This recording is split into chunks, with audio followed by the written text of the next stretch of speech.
Now I'm going to explain the characteristic of black and white film. Light sensitive.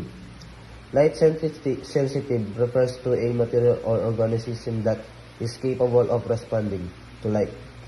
This response could be in the form of chemical reaction, electrical signal, or physical change. Next is the grain. Grain refer to small particles that make up material or substance. In photographic, grain specific refers to the small particles of the silver halide that make a photographic film. Next is the silver halide.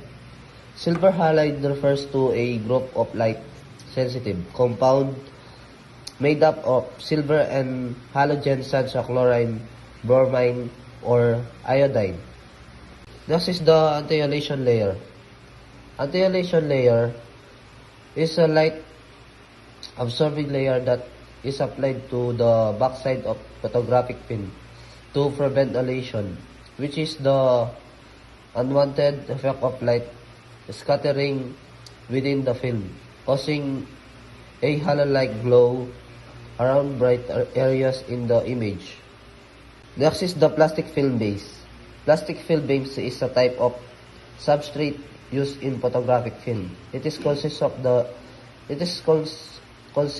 a thin layer or plastic, usually polyester, that is coated with an emulsion of light-sensitive silver halide and a gelatin binder. Next is the emulsion. Emulsion is the light of sensitive coating made up of small particles of light-sensitive silver halide and gelatin binder. It is applied to a base, usually a plastic or paper substrate, to create a photographic film or paper. Next is the gelatin binder. Gelatin binder is a substance that commonly used in photographic film and papers. It is made up of gelatin, a protein derived from the animal collagen. It is used to hold the light-sensitive silver halide in place on the film or paper base. The anti-curl bunking. The anti-curl bunking is a layer applied to photographic film to prevent them from curling or wrapping during process or storage. The gelatin protective coating. Gelatin protective coating is a layer applied to the surface of photographic film to protect the emulsion layer from damage during handling, processing, and storage. It is typically made of gelatin solution that is coated onto the emulsion layer and then dried. The emulsion layer.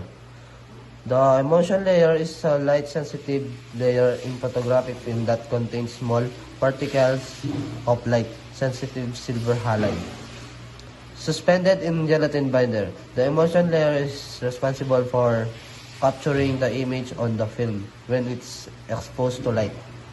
The film base.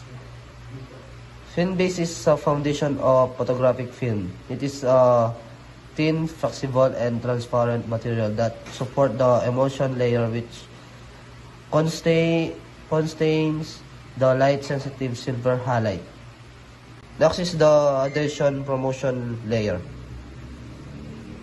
The adhesion promotion layer is a layer applied to photographic film to improve that adhesion between the emulsion layer and base layer. It is typically made of material that promotes strong adhesion, such as gelatin or polyvinyl alcohol. I'm going to explain the characteristic of colored film. First is the gelatin anti-halation layer. The gelatin anti-halation layer is a type of anti-halation layer used in photographic film. It is made up of gelatin layer that contain dye or pigment that absorb light and prevent it from reflecting within the film.